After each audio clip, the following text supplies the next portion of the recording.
வாசக பெருமான் திருவாய் மலர்ந்தருடைய திருவாசகத்தில் கடவுள் அருளால் 5 பகுதிகளை நாம் நிறைவாக பார்த்தோம். இன்னைக்கு 6வது பகுதி நீத்தல் விண்ணப்பம் அப்படிங்கிற பகுதி. திருவாதவூரார் அமைச்சராக இருந்தபோது குதிரை வாங்க வந்தார். திருப்பெருந்துறையில குருநாதனாக எழுந்தருளியிருந்த சிவபெருமான் அவரை வலிய ஆட்கொண்டு அவருக்கு உபதேசம் செய்தார். அந்த அடியார்கள் நடுவில் இருக்க ஆசைப்பட்ட மாணிக்க வாசகரை அடியார்கள் நடுவில் அமர்த்தினார். ஆனால் திடீரென்று ஒரு நாள் தானும் அடியார்களும் மறைந்து போய் நீ சிதம்பரத்துக்கு வா என்று சொல்லிவிட்டு அவர் மறைந்து விட்டார். அவர் மறைஞ்சிட்டாரேங்கிற கவலையில திருவாதவூரர் இருந்தார். விட்டுட்டமே, அவரோட போகாம இருந்துட்டமேன்னு. இப்ப என்ன பண்ணார், சரி உத்தரகோச மங்கையிலையாவது இருக்காரான்னு பார்க்கலாம். ஏன்னா உத்தரகோச மங்கை ரொம்ப புகழ்பெற்ற சிவத்தலம். அங்க நிறைய அடியவர்கள் இருக்கிறது வழக்கம் அந்த காலத்திலிருந்து. அதனால அங்க போனார். அங்க போயும் அவருடைய குருநாதரை அவரால் பார்க்க முடியல. ஆகா, நம்ம குருநாதர் நம்மளை விட்டுட்டாரோன்னு கவலை வந்து, பெருமானே என்னை விட்டுடுதி கண்டாய், என்னை விட்டுடுதி கண்டாய்னு புலம்புற பாடல் தான் இந்த நீத்தல் விண்ணப்பம். மாணிக்க வாசகர் இளைஞர், ஞாபகம் வச்சுக்கிறோம். திருமணம் ஆனவராக தெரியல. அப்ப பெண்கள் பால் ஈர்ப்பு உண்டானால் அதுல நான் சிக்கிக்கொண்டு விடாமல் இந்த உலக பற்றுக்களிலிருந்து என்னை நீத்து விட வேண்டும் அப்படின்னு நீத்தல் விண்ணப்பம் பாடினார் அப்படின்னு சொல்லலாம். ஆனா பெரும்பாலான பாடல்களில் என்னை விட்டுறாதே, என்னை விட்டுறாதேன்னு அவர் திரும்ப திரும்ப சொல்லுவதை பார்க்கிற போது, பெருமானே என்னை கைவிட்டு விடாதே, என்னையும் நீ உன்னோடு சேர்த்துக்கொள் என்று வேண்டுவதாகத்தான் இந்த பாடல்கள் அமைந்திருக்கின்றன. இன்னைக்கு இப்ப முதல் பாடல், கடையவனேனை கருணையினாற் கலந்தாண்டு கொண்ட விடையவனே விட்டுடுதி கண்டாய் விரல் வேங்கையின்தோல் உடையவனே மன்னும் உத்தரகோசமங்கைக்கரசே சடையவனே தளர்ந்தேன் எம்பிரான் என்னை தாங்கிக் கொள்ளே. இதான் பாட்டு. கடையவனேனை அப்படின்னா என்ன அர்த்தம்? யாவரிலும் கடைப்பட்டவனாகிய என்னை. நான் ரொம்ப ரொம்ப கடைசியா இருக்கேங்கிறார்.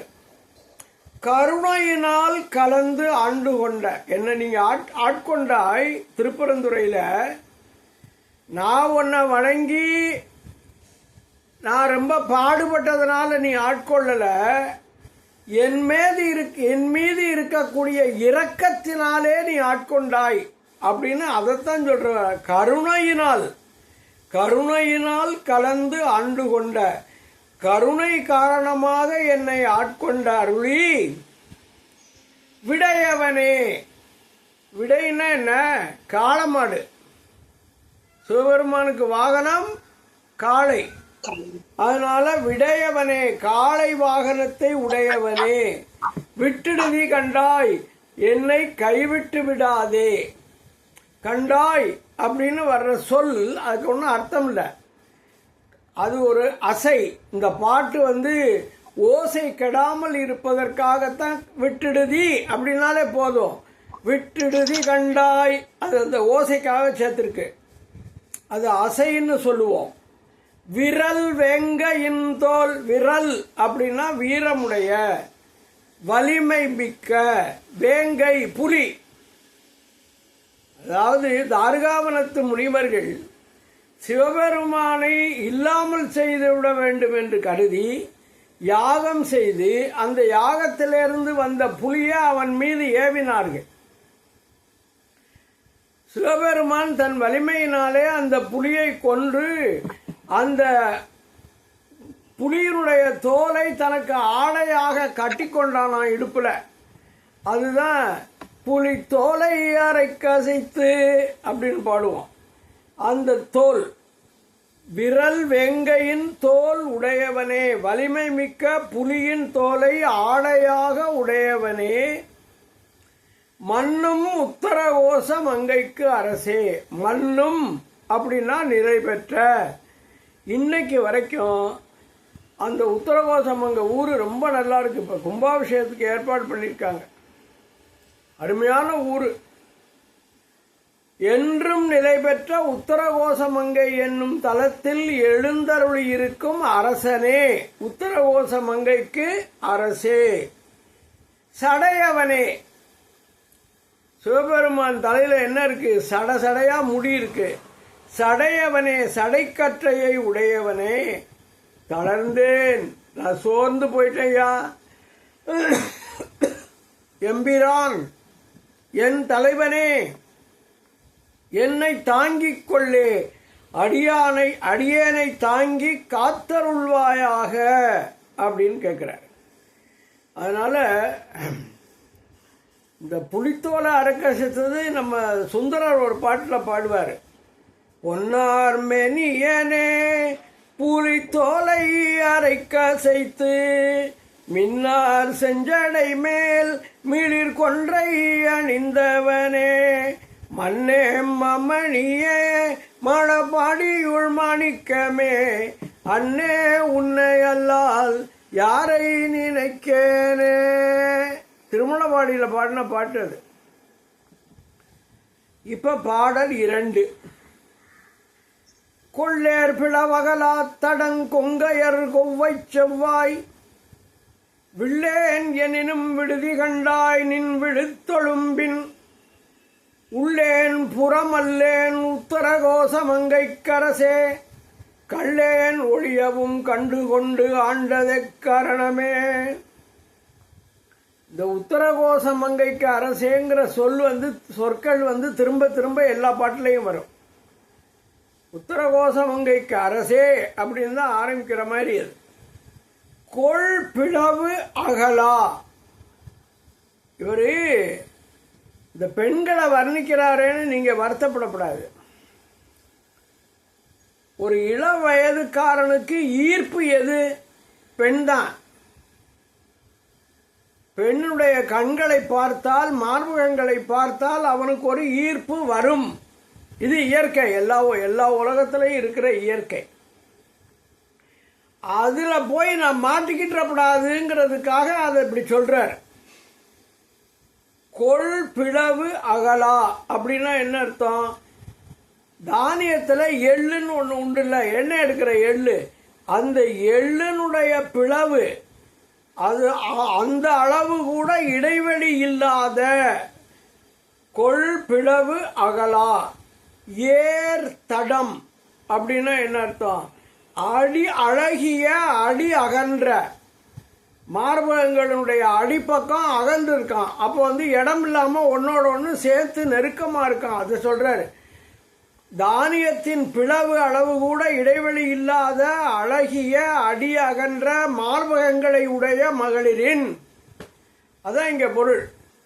கொவ்வை செவ்வாய், மகளிருடைய அந்த உதடுகளை பார்த்தா செக்கச்செவேர்னு கொவ்வைப்பழம் மாதிரி இருக்கான். கொவ்வைப்பழம் போல் சிவந்த வாய். வில்லேன் எனினும், வில்லுதெல்லாம் அந்த இதழ்களில பதித்த வாயை எடுக்காதது. வில்லேன்னா எடுக்காம இருக்கேன்னு அர்த்தம். அதுல போய் மாட்டிக்கிட்டாருன்னு அர்த்தம். கொவ்வை பழம்போல் சிவந்த வாய் இதழினின்றும் நீங்கேன் எனினும், கொவ்வை செவ்வாய் வில்லேன் எனினும், நின் விழுத்தொழும்பில் உள்ளேன். அப்படி நான் மோசமான ஆளா இருந்தாலும் உன்னுடைய அடியார்கள் கூட்டத்தில் இருக்கிறேன். தொழும்பு அப்படின்னா அடியார் கூட்டம். சிறப்புடைய அடியார் கூட்டத்தில் உள்ளேன். நின் விழு தொழும்பில் உள்ளேன். புறம்பல்லேன், நான் உனக்கு புறம்பானவன் இல்லை. உன்னை விட்டுட்டு நான் போக விரும்பலை, விடுதி கண்டாய், அதனால என்ன விட்டு விடாதப்பா, நல்லா இருப்ப அப்படின்னு சொல்லி சிவபெருமான்கிட்ட கேட்கிறார். கள்ளேன் ஒழியவும் வஞ்சகனாகிய நான் உன்னை நீங்கி செல்லவும், ஒழியவும்னா ஒழிஞ்சு போடா அப்படின்னு சொல்றோம்ல, அந்த இடத்த விட்டு போயிடுறது.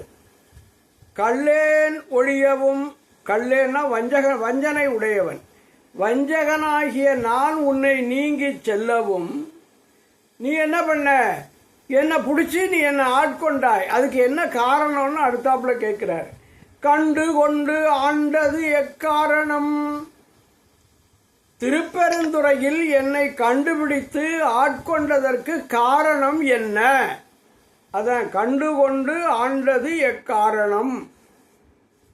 காரணம் என்ன?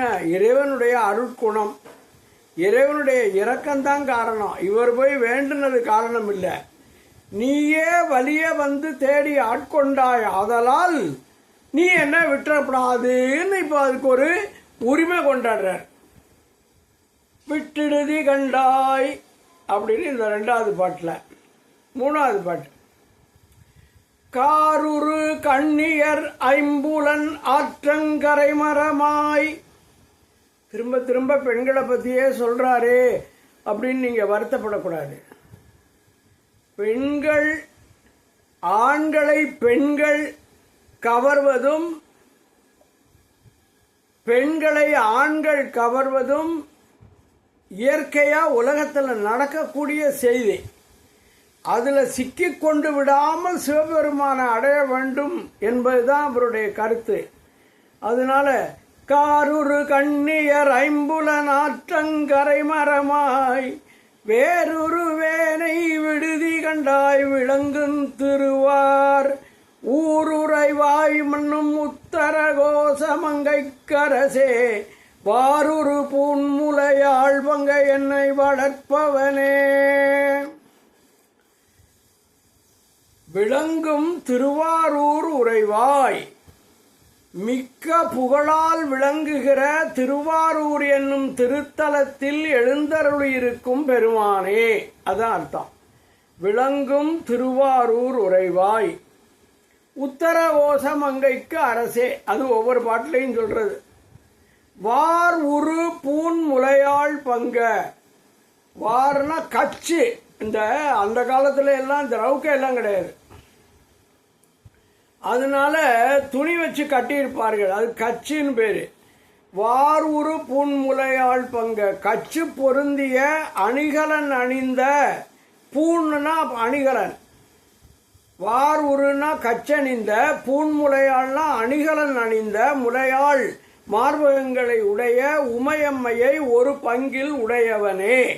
வாருரு புன்முலையாள் பங்க என்னை வளர்ப்பவனே, அடியேனை பாதுகாத்து வளர்க்கின்ற பெருமானே.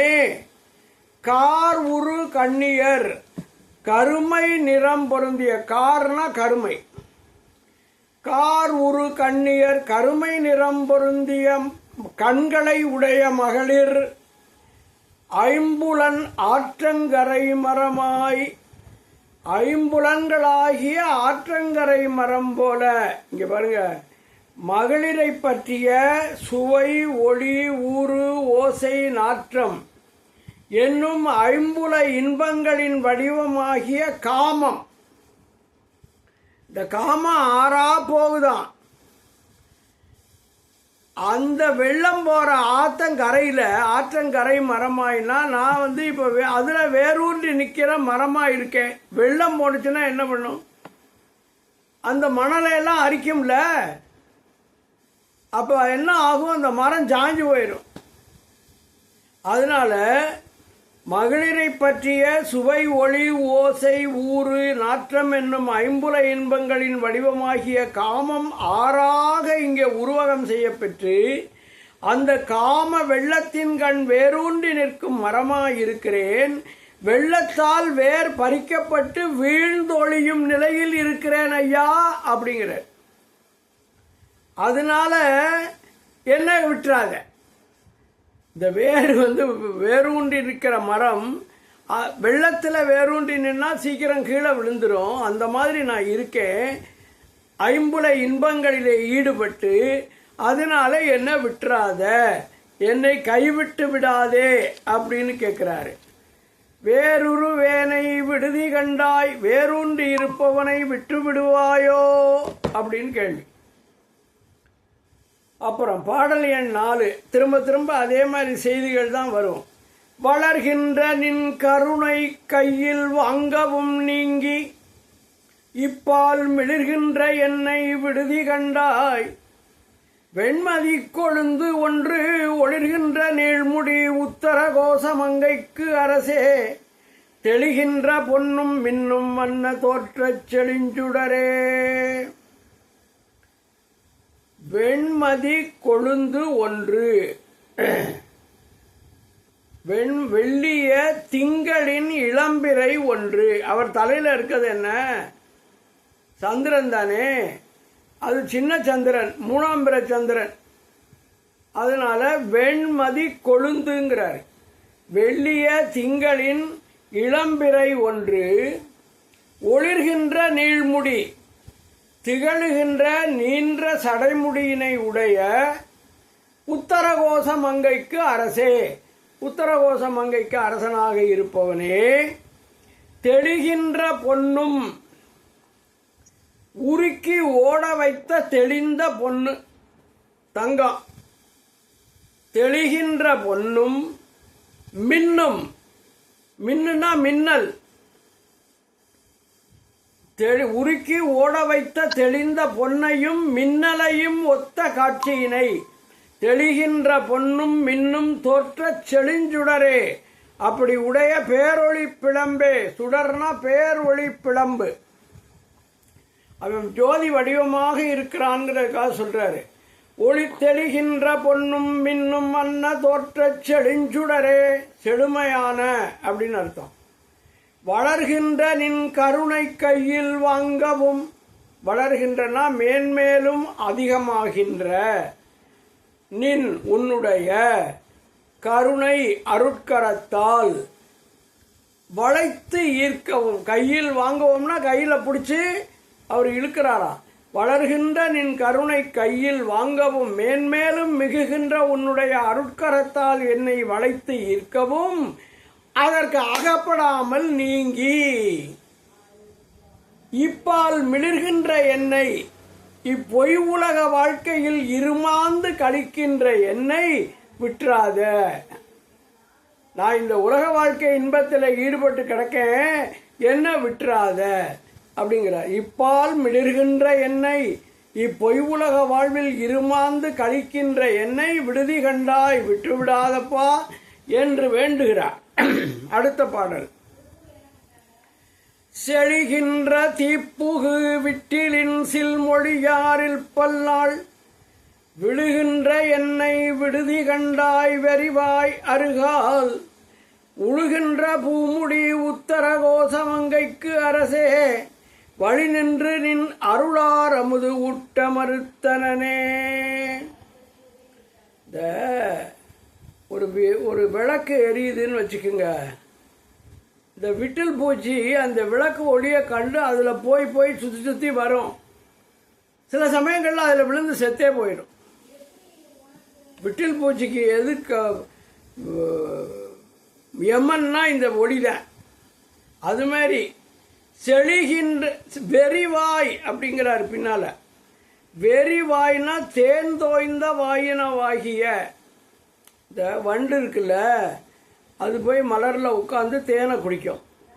அப்போ அது வாயில் என்ன ஒட்டியிருக்கும்? தேன் ஒட்டியிருக்கும். அதை வெறினா தேன், வெறிவாய்னா தேன் ஒட்டியிருக்க வாயை உடைய அருகால், 6 கால்களை உடைய வண்டுகள்.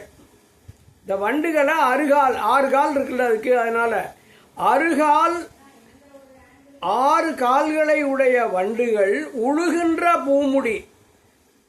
அது நிலத்தை உழுகிற மாதிரி பூவை உழுகுதான். கிண்டுகின்ற கொன்றை பூ மாலை அணிந்த.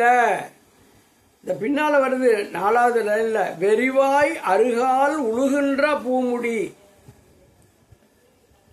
அப்படி அந்த பூமுடியை அணிந்த உத்தரகோச மங்கைக்கு அரசே, உத்தரகோச மங்கை திருத்தலத்திலே எழுந்தருள் இருக்கிற அரசனே, வழி நின்று வழியில் மறித்து நின்று, என்ன நீ என்ன பண்ற, நடுவில் நின்றுக்கிட்டு வா, இருப்பா போகாதேன்னு வழியை மறிக்கிற. வழி நின்று வழியில் மறித்து நின்று நின் அருள் ஆர் அமுது ஊட்ட, உன்னுடைய கருணையாகிய அரிய அமுதத்தை வலிந்து வந்து எனக்கு ஊட்டினாய். அப்படி ஊட்டவும் மறுத்தனன், நான் ஏற்றுக்கொள்ளாமல் மறுத்து விட்டேன். நின் அருளார் அமுதூட்ட, நின் கருணையாகிய அரிய அமுதத்தை வலிந்து வந்து நீ எனக்கு ஊட்டவும் மறுத்தனன், ஏற்றுக்கொள்ளாமல் நான் மறுத்தனாய் செடிகின்ற மிகுகின்ற தீப்புகு தீயின் கண் விழும் விட்டில் பூச்சியை போல. எதில் போய் விழுகிறேன், சில்மொழியாரின் மகளிரிடத்து சிலவாகிய மொழிகளை, சில்மொழியார்னா சிலவாகிய மொழிகளை உடைய மகளிரிடத்து பன்னால் விழுகின்ற எண்ணெய், பலகாலம் விரும்பி விழுந்து கிடக்கின்ற எண்ணெய், மகளிரிடத்தில் போய் அவர்களை விரும்பி அவர்களிடத்திலே விட்டில் பூச்சி போல கிடக்கின்ற எண்ணெய் விழுதி கண்டாய். என்ன விட்டுறாத, நான் தப்பு பண்றேன் ஆனாலும் என்ன விட்டுறாத அப்படின்னு திரும்ப திரும்ப அதே செய்திகளை தான் அவர் சொல்லிட்டே வர்றாரு. பாடல் எண் 6. மறுத்தனன் யான் உன் அருள் அறியாமையின் என் மணியே. புஸ்தகத்தை வச்சுக்கிட்டு பார்க்கணும், நான் சொல்றதையும் புஸ்தகத்தில் இருக்கிற வரிகளையும் பார்த்துக்கிட்டா தான் நம்ம பலனே இருக்கும். மறுத்தனன் யான் உன் அருள் அறியாமையின் என் மணியே, வெறுத்தனை நீ விட்டுடுதி கண்டாய், வினையின் தொகுதி ஒருத்து என ஆண்டுகொள் உத்தரகோச மங்கைக்கு அரசே, பொறுப்பரன்றே பெரியோர் சிறு நாய்கள்தம் பொய்யினையே.